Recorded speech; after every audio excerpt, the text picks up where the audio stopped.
Lockdown के चलते किसान लोग जो हैं वो बहुत ही ज़्यादा परेशान हो चुके हैं, चाहे वो जम्मू के हों, चाहे कठुआ के हों, सांबा के हों, आरसपुरा के हों या किसी भी जगह के। किसानों की परेशानी ये है कि इस वक्त लॉकडाउन के चलते जो भी ऑपरेटर्स होते थे, जैसे कि मशीन्स के ऑपरेटर्स होते थे, वो लोग यहाँ पर नहीं आ पा रहे हैं क्योंकि अभी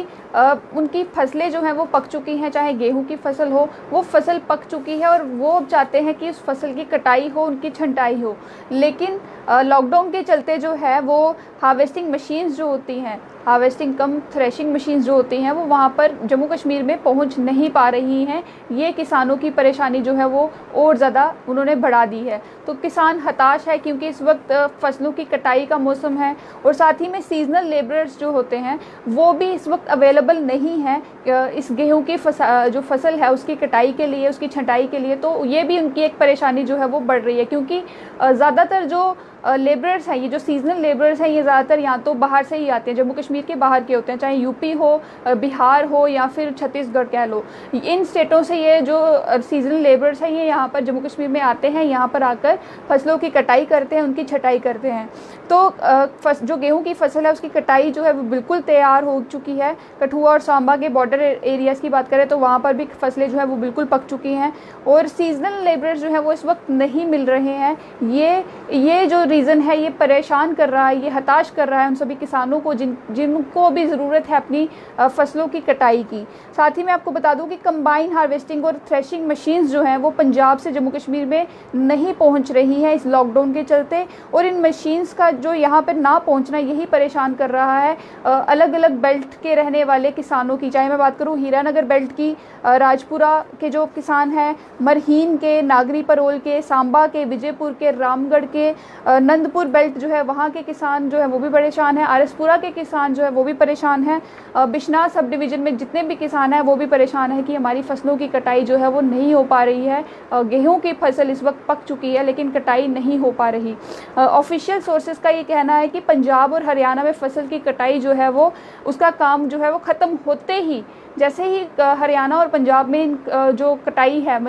जो ये मशीन्स के ज़रिए वहाँ पे कटाई करते हैं और थ्रेशिंग करते हैं, जो थ्रेशर मशीन्स होती हैं वो भी वहाँ पर जाकर जो काम उनका है कटाई का और छंटाई का, जैसे ही वो कंप्लीट होता है वैसे ही जम्मू कश्मीर और हिमाचल की और ये मशीन्स जो हैं वो भेज दी जाएंगी, ऐसा ऑफिशियल सोर्सेज का कहना है। और उन्होंने ये भी कहा है कि पहले और दूसरे हफ्ते, अप्रैल का जो पहला और दूसरा हफ्ता था, तब से ही ये मूवमेंट जो है वो कठुआ और सांबा में कर दी गई है कि वहाँ तक ये मशीन्स जैसे भी करके पहुँचाई जाएं। तो उन्होंने ये भी बोला है कि इन मशीन्स से काम लेने के बाद जैसे ही अगर ये मशीन्स जो है वो जम्मू कश्मीर में पहुँचती हैं, जम्मू कश्मीर के किसान जब इनसे काम ले लेते हैं, इन मशीनों से अपनी फसल जो है उसकी कटाई कर लेते हैं, उनकी छंटाई कर लेते हैं combine harvesting and threshing machine से, तो उसके 3 हफ्तों के अंदर अंदर ही जैसे ही वो कंप्लीट हो जाता है जम्मू कश्मीर में भी काम, तो वापस इन मशीनों को जो है वो पंजाब और हरियाणा में वापस भेज दिया जाएगा। साथ ही मैं आपको ये भी बता दूं कि ऑफिशियल सोर्सेज के मुताबिक उन्होंने ये कहा है कि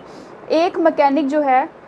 स्पेयर पार्ट्स के साथ और एक ड्राइवर जो है अपने असिस्टेंट के साथ इन मशीन्स के साथ जो है वो आएंगे। जो भी मशीन्स वहाँ से यहाँ पे आएंगी उनके साथ साथ एक ड्राइवर होगा, एक असिस्टेंट होगा, एक मैकेनिक होगा, ताकि अगर ये मशीन्स जो है अगर जम्मू कश्मीर का किसान इसे इस्तेमाल करे तो अगर वो मशीन बीच में कहीं कटाई के ख़राब हो जाती है, कोई भी टेक्निकल फॉल्ट अगर आ जाता है तो मैकेनिक एटलीस्ट उसे ठीक कर सके। तो एक मैकेनिक भी होगा साथ में स्पेयर पार्ट्स भी होंगे, एक ड्राइवर होगा, एक असिस्टेंट होगा, और ये मशीन्स जो है वो किसान इस्तेमाल करके जैसे ही इस्तेमाल कर लेंगे इन मशीन्स का कटाई छंटाई दोनों हो जाएगी। उसके बाद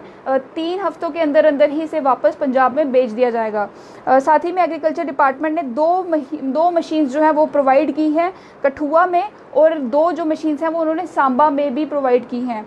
एक जो है वो जम्मू को प्रोवाइड की है सब्सिडी बेसिस पर। तो ये मशीन्स जो हैं ये एग्रीकल्चर डिपार्टमेंट ने प्रोवाइड की है जम्मू कश्मीर के किसान को, ताकि वो तब तक के लिए थोड़ी बहुत जो फसल की कटाई है वो वहाँ से कर सकें। एक मशीन की कॉस्ट मैं आपको बता दूं कि ये एक मशीन की कॉस्ट जो है वो 24 लाख है, और जिनमें से मैं आपको बता दूं कि 8 लाख सब्सिडी जो है वो प्रोवाइड की है एग्रीकल्चर प्रोडक्शन डिपार्टमेंट के द्वारा। तो साथ ही में जो मशीन्स जो हैं, ये जो मशीन्स जब जम्मू कश्मीर में पहुंचेंगी तो ये मशीन्स आपको क्लस्टर बेसिस पे मिलेंगी, ये आपको इंडिविजुअल बेसिस पे नहीं मिलेंगी। आप ये सोच लें कि अगर किसानों का पूरा एक ग्रुप है, अगर एक एरिया का किसान है वो अपनी जो उसके खेत हैं मान लीजिए उसके खेत ज़्यादा हैं, 3-4 खेत हैं एक किसान के, साथ ही में एक और किसान है अलग परिवार से, उसके भी 3-4 खेत हैं, तो वो पूरे क्लस्टर बेसिस पर ही ये मशीन्स प्रोवाइड उनको की जाएंगी। ये सिर्फ ऐसा नहीं होगा कि एक व्यक्ति को ये मशीन प्रोवाइड कर दी और उसने अपना काम खत्म किया और ये वापस,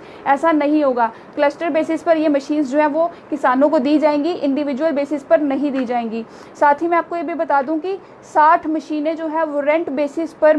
जो है वो लाई जाती हैं हर साल ये 60 मशीनें जो हैं वो रेंट बेसिस पर लाई जाती हैं जम्मू कश्मीर में। और ये मशीनों के साथ साथ ड्राइवर और ऑपरेटर्स, स्पेयर पार्ट भी सारे साथ आते हैं, और साथ ही में पंजाब से ये सारे ड्राइवर्स और ऑपरेटर्स लाए जाते हैं। तो इस वक्त जो लोकली अवेलेबल मशीन्स हैं उनको भी स्टार्ट नहीं किया जा रहा, क्योंकि लॉकडाउन के चलते जो ड्राइवर्स हैं वहाँ से यहाँ पर नहीं आ पा रहे हैं, जो ऑपरेटर्स हैं जो इन मशीन्स को ऑपरेट करते हैं वो यहाँ पर नहीं आ पा रहे हैं, ना ही कोई मैकेनिक वहाँ से आ सकता है पंजाब से, क्योंकि मैक्सिमम जो है वो वहीं से आते थे लोग जो कि यहाँ पर कटाई करने के लिए आते थे, लेकिन लॉकडाउन के चलते वो यहाँ पर अभी फंसे हुए हैं, वो वहाँ से यहाँ पर नहीं आ सकते हैं।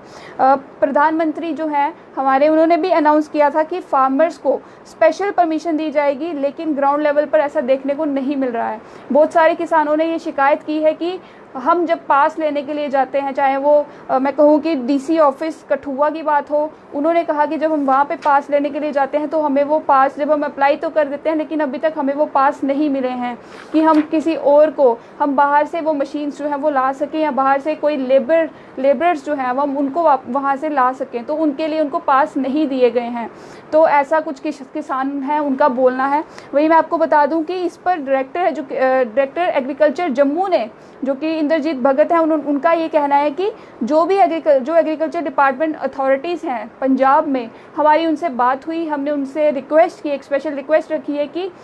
इन मशीन्स को जो है हार्वेस्टिंग कम थ्रेशिंग मशीन्स हैं, इनको अलाउ किया जाए जम्मू कश्मीर में भेजने के लिए। और पूरी, उन्होंने भी ये कहा है कि उन्होंने हमसे पूरी कोऑपरेशन के लिए, मतलब उन्होंने हमें आश्वस्त किया है कि हम आपसे पूरा कोऑपरेट करेंगे इस चीज़ को लेकर। जैसे ही हमारी जो कटाई है यहाँ पर ख़त्म हो जाएगी तो हम वो मशीन्स यहाँ पर भी भेज देंगे, क्योंकि यहाँ का किसान जो है वो भी परेशान है। इस वक्त फसलें बिल्कुल पक चुकी हैं, गेहूं की फसल इस वक्त पक चुकी है, और किसान चाहते हैं कि फसल बर्बाद ना हो, जल्दी से जल्दी उनकी कटाई हो जाए, जल्दी से जल्दी उनकी छटाई हो जाए, ताकि वो आगे का प्रोसीजर भी जो है, जो गेहूं से आटा निकालने का प्रोसीजर जो है वो भी जो है वो ध्यान से कर सके और जल्दी जल्दी कर सकें। साथ ही आपको ये भी बता दूं कि प्रिंसिपल सेक्रेटरी एग्रीकल्चर प्रोडक्शन ने भी एक बात कही है, उन्होंने भी मीटिंग एक रखी, उन्होंने मीटिंग कठुआ में रखी, और जो डिस्ट्रिक्ट मजिस्ट्रेट हैं ओपी भगत, उनको डायरेक्ट किया कि पासेस इशू किए जाएं किसानों को, और हैसल फ्री मूवमेंट जो है इन मशीन्स की, पंजाब से जो मशीन्स यहाँ पे आ रही हैं उनकी हैसल फ्री मूवमेंट का पूरा मतलब ध्यान रखा जाए। वहाँ से जो ऑपरेटर्स आ रहे हैं, जो ड्राइवर्स आ रहे हैं, उनका पूरा ध्यान रखा जाए कि हैसल फ्री मूवमेंट जो है वो उनकी वहाँ पर हो। पंजाब में काम जो है वो, उन्होंने साथ में ये भी कहा कि पंजाब में जो काम है अभी पूरा नहीं हुआ है, तो इसलिए मशीन्स जो है वो अभी तक जम्मू कश्मीर में नहीं पहुंची हैं। कुछ और दिन उन्होंने कहा है कि कुछ और दिन लग सकते हैं यहाँ पर वो मशीन्स पहुंचने में, और बारिशों की वजह से जो हार्वेस्टिंग है वो डिले कर दी गई है। साथ ही में जो डिस्ट्रिक्ट मजिस्ट्रेट कठुआ है ओपी भगत, उन्होंने भी ये कहा कि चीफ एग्रीकल्चर ऑफिसर को उन्होंने ये कहा है कि एक जो किसान हैं जिनको ज़रूरत है इस वक्त बाहर से मशीन्स मंगवाने की, या जिनको ज़रूरत है बाहर से लेबरर्स जो हैं जो उनकी आकर फसल की कटाई करेंगे, छंटाई करेंगे, अगर उनको ज़रूरत है तो वो एक लिस्ट तैयार करें, वो उन लोगों की लिस्ट तैयार करें, ताकि वो पंजाब से यहाँ पर वो लोग जो हैं वो ला सकें, मशीन्स जो हैं वो ला सकें। उन्होंने ये भी कहा कि जो भी अप्लाई करेगा इन मशीन्स के लिए या इन लोगों के लिए, वो अपनी पूरी जो लिस्ट जब तैयार करेंगे, जो अप्लाई करेगा सिर्फ उसी को पास इशू किया जाएगा, ऐसा ओपी भगत डिस्ट्रिक्ट मजिस्ट्रेट कठुआ का कहना है। साथ ही मैं आपको बता दूं कि जो मूवमेंट है, उन्होंने ये भी कहा कि मूवमेंट जो होगी इन मशीन्स की वो वाया लखनपुर से ही होगी, यानी कि जो भी मशीन्स आएंगी इन जम्मू कश्मीर में, जितनी भी मशीन्स आएंगी वो लखनपुर के ज़रिए ही आएंगी, लखनपुर का एरिया क्रॉस करके ही जम्मू कश्मीर में एंटर करेंगी। उसके अलावा वो कोई और रास्ता नहीं है, जहाँ पर उन्होंने वो स्पेसिफाई नहीं किया कि कोई और रास्ता ऐसा नहीं है जहाँ से वो मशीन जम्मू कश्मीर में एंटर करेंगी। तो किसानों के लिए सिर्फ इतना ही कि परेशान ना हो, हताश ना हो, मशीन्स जितना जल्दी हो सके एडमिनिस्ट्रेशन पूरी कोशिश करेगी कि मशीन्स जो है वो जल्दी से जल्दी यहाँ पर पहुँचें और आपकी फसलों की कटाई और छंटाई बड़ी जल्दी हो जाए। तो फिलहाल इस अपडेट से मुझे दीजिए इजाज़त, कोई और अपडेट होगी तो ज़रूर आपके साथ हाजिर होंगी।